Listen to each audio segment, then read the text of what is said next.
அனைவருக்கும் வணக்கங்கள். நாணயங்கள் சேகரிப்பாளர்களுக்கு ஒரு நாணயமான பதிவு. இது வந்து ₹2 கம்மாமரேட்டிவ் காயின்ஸ். ஹாப்பி ஃபேமிலி ₹2 நினைவு நாணயம். இந்த இருக்கு வருங்க. Small family happy family 1993. ரெண்டே மின்ட்டு தான். ஒன்று பாம்பே, ஒன்று ஹைதராபாத்து. ரெண்டுமே ஸ்கேர் ஐட்டம். பாம்பேனா ₹400, ஹைதராபாத்னா ₹700, ₹1100 ஆகுது இதனுடைய ரேட்டு. புக்கு நிலவரப்படி 2026 இந்த வருஷத்துப்படி ரெண்டே மின்ட்டு தான். யூஎன்சியாக இருந்ததுன்னா ஒரு ₹400, இது ஒரு ₹700, ₹1100. ஸ்கேர்ஸு, ரேருக்குன்னு வரல, ஸ்கேர்ஸில் இருக்குது. ரெண்டே மின்ட்டு தான். இது ஹைதராபாத் மின்ட்டு, இது ஹைதராபாத் மின்ட்டு. ஒரு அப்பா, ஒரு அம்மா, ஒரு ஆண் குழந்தை, ஒரு பெண் குழந்தை பலூனை பறக்க விட்டுட்டு சந்தோஷமாக நிற்கிற மாதிரி. Small family happy family. சிறு குடும்பம் சீரான வாழ்வு. சிறிய குடும்பம் மகிழ்ச்சியான குடும்பம். இது ஒரு ஹைதராபாத் மின்ட்டு. 3 செட்டு தான். 3 ஹைதராபாத் மின்ட்டு வச்சுருக்கேன், 3 மும்பை மின்ட்டு வச்சுருக்கேன். இது ஒரு மும்பை மின்ட்டு 1993. இது ஒரு மும்பை மின்ட்டு 1993. இது ஒரு மும்பை மின்ட்டு 1993. இதில் வந்து கொல்கட்டா கிடையாது, நொய்டா கிடையாது. மொத்தமே ரெண்டே மின்ட்டு தான். 2 மின்ட்டுலேயும் ஒவ்வொரு நாணயம் வச்சுருக்கேன். இது நீங்கள் வாங்கி வச்சுக்கலாம். யூஎன்சி கிடையாது. இது நார்மலான கண்டிஷன் தான். ஆனால் ஓரளவு நல்லா இருக்கிறதில்ல நல்ல காயினாக எடுத்து வச்சுருக்கேன். நீங்கள் இன்னும் கொஞ்சம் கூட இதை விபூதி போட்டு தேய்ச்சி இன்னும் கொஞ்சம் கூட பளபளன்னு உருவாக்கிடலாம். ஒரு முக்கியமான ஸ்கேர்ஸ் ஐட்டத்தில் உள்ள ஒரு நினைவு நாணயம். ₹2 வந்து ஒரு நினைவு நாணயம். நீங்கள் அந்த பக்கமும் எல்லா நாணயத்தையும் பார்த்துக்கலாம். ஒரு ஃப்ரண்ட் சைடும் எல்லா நாணயமும் நல்ல குட் கண்டிஷனான நாணயம்தான். ஒரு அருமையான கலெக்ஷனு. இதில் ஏதாவது ஒரு நாணயம் நீங்கள் வச்சுருப்பீங்க. இது வந்து ஒரு செட்டு, இது ஒரு செட்டு, இது ஒரு செட்டு, இது ஒரு செட்டு. இதில் வேறு மின்ட்டு கிடையாது, தேட வேண்டாம். இது ரெண்டில் உங்களுக்கு ஒரு செட்டு வேணுமா வந்து வாங்கிக்கோங்க. 3 செட்டு வாங்குறதாலும் வாங்கிக்கோங்க. இது ஒரு செட்டுனுடைய ரேட் வந்து வெறும் ₹300. நீங்கள் வந்து புக்கு புறாரம் வாங்கினோம்னா யூஎன்சியாக இருந்துச்சுன்னா ₹1100 ஆகும். நீங்கள் ₹300 கூட தர வேண்டாம், ₹200 வாங்கிக்கோங்க. ஈச் ₹100 போதும், அவ்வளோதான். அதுக்கு மேலே ரொம்பவும் பேராசைப்படக்கூடாது. ஒரு செட்டு ₹200, 2 மின்ட்டு இதுதான். உங்களுக்கு ஹைதராபாத் மின்ட்டு மட்டுமே உங்களுக்கு வலைத்தளத்தில் ₹500, புக்கில் ₹700. நீங்கள் ரெண்டுக்கும் சேர்த்து ஒரு ₹200 எடுத்தால் போதும். அதுக்கு அடுத்த வேலைக்கு போகும்.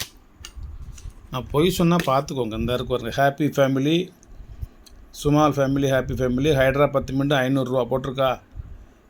நான் இந்த ஹைதராபாத்தில் வச்சுருக்கேன்னா இது ஹைதராபாத்தான்னு பார்த்துக்கோங்க. தெரியுதா உங்களுக்கு ஸ்டாரு? இது தெரியுதா? இது தெரியுதா? ஒரு நாணயம் ₹500, 2 நாணயம் சேர்த்து ₹200. இன்றைக்கி ஆடி 1 உங்களுக்கு ஆஃபர், ஆடி ஆஃபர் ஒன்று செய்யலாம். இந்த மாதம் முழுக்குமே போடுற நாணயம் எல்லாத்துக்குமே உங்களுக்கு ஆஃபர் கொடுத்துடலாம். இது ஒரு மதுரை சுல்தான் நாணயம்.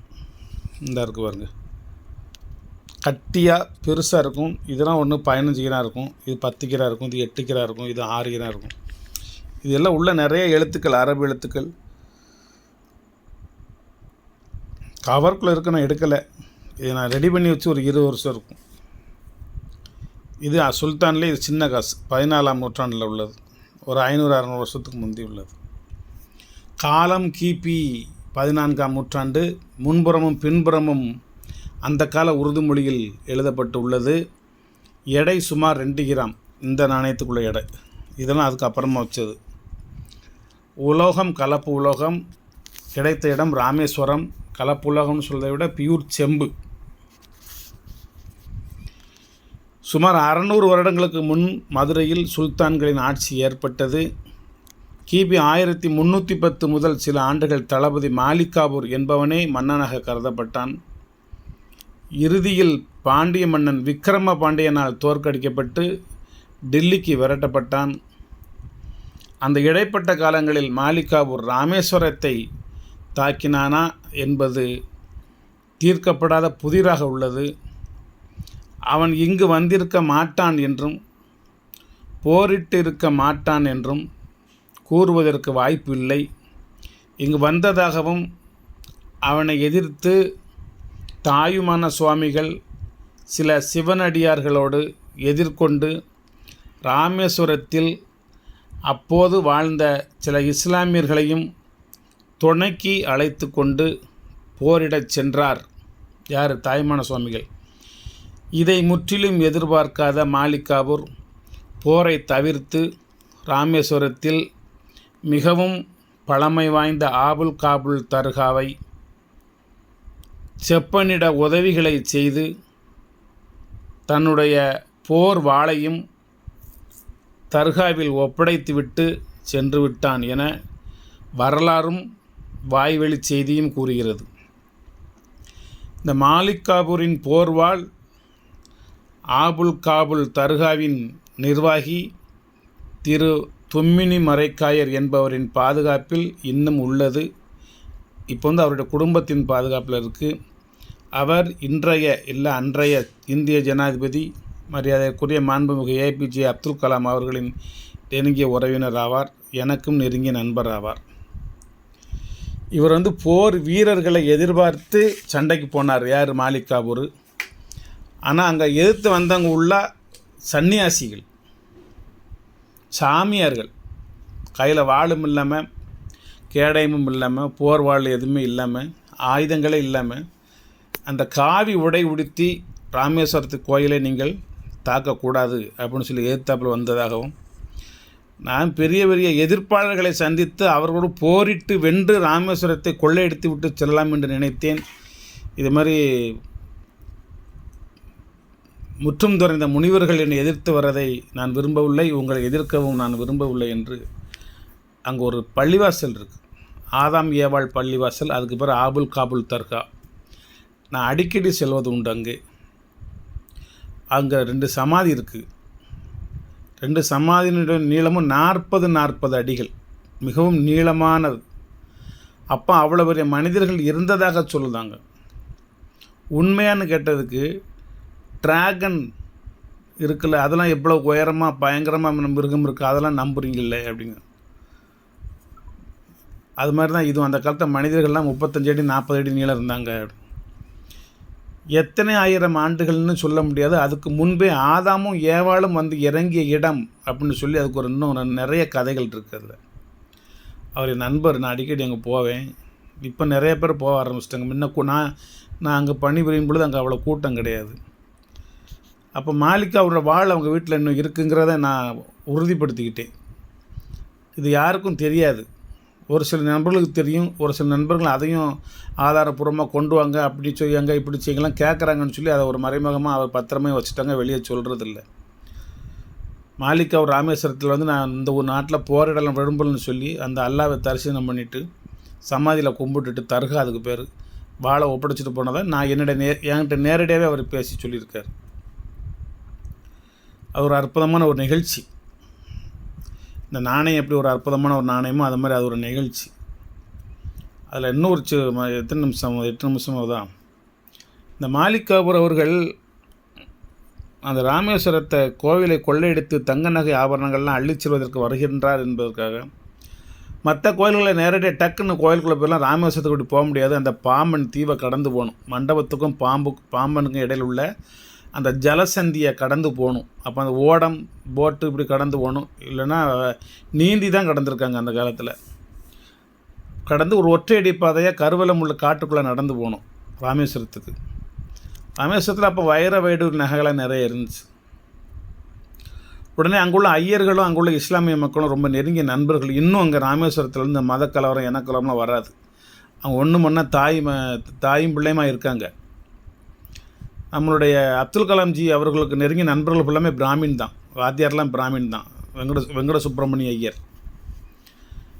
அப்போ அந்த பிராமின்ஸ் என்ன செஞ்சாங்க, அந்த நகைகளை அப்புறம் கொண்டு வந்து ஒரு இஸ்லாமியர் வீட்டில் கொண்டு வச்சுட்டாங்க. அந்த ஊரில் ஒரு முக்கியமான ஒரு நாட்டாமை மாதிரி ஒரு முக்கியமான ஒரு அல்லா வீட்டில் கொண்டு இஸ்லாமியர் வீட்டில் கொண்டு போய் நகைகளை பூரா கொண்டு வச்சுட்டாங்க. வந்தாலும் சிவலிங்கத்தை மட்டும் கும்பிட்டு போட்டோம்னு சொல்லி. அப்போ அவர் தான் போரிடவே இல்லை, நகைகள் எதுவுமே கொள்ளடிக்கல, திரும்பி போயிட்டார், சரணடைஞ்சிட்டு போயிட்டார். மீண்டும் அந்த நகைகளை அந்த இஸ்லாமிய வீட்டிலிருந்து எடுத்து கொண்டு போய் கோவிலில் பர்வதவர்த்தினி அம்மாள், ராமநாத சுவாமிக்கு பர்வதவர்த்தினி அம்மாள், அந்த அம்மாளுக்கு அந்த நகைகள்லாம் போட்டாங்க. போட்டு எல்லாம் சரியாக இருக்குன்னு செக் பண்ணி பார்க்குற சமயம் அதில் ஒரு நகை அவங்க எந்த வீட்டில் கொண்டு போய் பாதுகாப்பாக வச்சாங்களோ அந்த வீட்டுக்கார அம்மாவோட நகை. அது ஒவ்வொரு நகையிலும் காசு மேலே, அது ஒவ்வொரு காசுலேயும் அல்லாஹ் அக்பர், அஸ்ஸலாமு அலைக்கும், பிஸ்மில்லாஹிர் ரஹ்மானிர் ரஹீம், யா நபி சலாம் அலைக்கும், யா ரசூல் சலாம் அலைக்கும், யா ஹபி சலாம் அலைக்கும், ஸலவாத்துல்லாஹி அலைக்கும்னு சொல்லி அந்த இஸ்லாமிய பிஸ்மில்லாஹிர் ரஹ்மானிர் ரஹீம்னு அந்த இஸ்லாமிய வேத வாக்கியங்களை, நல்ல வாக்கியங்கள்லாம் இருக்குல்ல, இந்த வாக்கியங்கள் எல்லாமே ஒவ்வொரு நாணயத்துலேயும் எழுதியிருக்கும். அந்த 108 காசு மாலையிலும் எழுதியிருக்கும். அஸ்ஸலாமு அலைக்கும், அஸ்ஸலாமு அலைக்கும், லா இலாஹ இல்லல்லான்னு சொல்லி, முஹம்மது ரசூலுல்லாஹ்னு சொல்லி எழுதியிருக்கும். அந்த நகையும் சேர்ந்து வந்துருச்சு பர்வதவர்த்தினி அம்மாளுக்கு. இங்கே பார்த்தா இஸ்லாமிய மொழி எழுதிய, அல்லாவை புகழ்ந்து எழுதிய ஒரு மாலையும் சேர்ந்து வந்துருச்சுன்னு சொல்லி திருப்பி கொண்டு போய் அந்த அம்மாட்ட கொடுத்தாங்க. அந்த அம்மா வாங்க மறுத்துருச்சு. என்னை அறியாமல் இறைவனுக்கு சென்ற அந்த மாலை இறைவனிடமே இருக்கட்டும், எனக்கு வேண்டாம்னு சொல்லி அந்த அம்மா தாய் பர்வதவர்த்தினி அம்மாளுக்கே கொடுத்துட்டாங்க. இப்போவும் நீங்கள் அந்த அம்மாவுக்கு செலுத்துகிற அந்த நகைகளை பரிசோதித்து பார்த்தாலோ, அல்லது அங்குள்ள ஐயர்களிடம், அல்லது அந்த நகையை அலங்காரம் செய்யக்கூடியவர்களிடம், அல்லது அங்குள்ள கருவூல அதிகாரிகளிடம் கேட்டாலோ, அப்படி ஒரு நகை இருக்கின்றதா என்று கேட்டால் இருக்கின்றது, இன்னும் இருக்கின்றது. நிறைய ஆதாரங்கள் இருக்கின்றன, புத்தகங்கள் இருக்கின்றன. இது மாதிரி நான் பேசுவதை மாதிரி வார்த்தை செய்திகள் இருக்கின்றன. அதனால் அது யாரும் மறுக்கவும் மறைக்கவும் முடியாது. திடீர்னு காணாமல் போயிருச்சுன்னு சொல்கிறாதீங்க. இப்படி ஒருத்தர் பதிவு போட்டாரப்பா, அஸ்ஸலாமு அலைக்கும், லா இலாஹ இல்லல்லாஹ்னு எழுதின ஒரு இஸ்லாமிய பெண்ணுடைய நகை பர்வதவர்த்தினி அம்மாள் கழுத்தில் இருக்குதாம்பல, இருக்கான்னு சொல்லி செக் பண்ணிட்டாங்க. இல்லைன்னா அதுக்கு நான் பொறுப்பு கிடையாது, இருக்கணும், அதான் உண்மை. இது மாதிரி ஏகப்பட்ட கதைகள் ராமேஸ்வரத்தில் இருக்குது. ஒரு 1000 கதைகள் இருக்குது. எல்லாம் அப்படி உடம்பெல்லாம் புல்லரிச்சிடும். அந்த மாதிரி ஒரு தத்ரூபமான கதைகள்லாம் நிறைய இருக்குது. அவ்வளோ ஒரு ஒற்றுமை வாய்ந்த ஒரு தீவு அது, ஐலாண்டு. ராமேஸ்வரம் வந்து ஒரு ஐலாண்டு.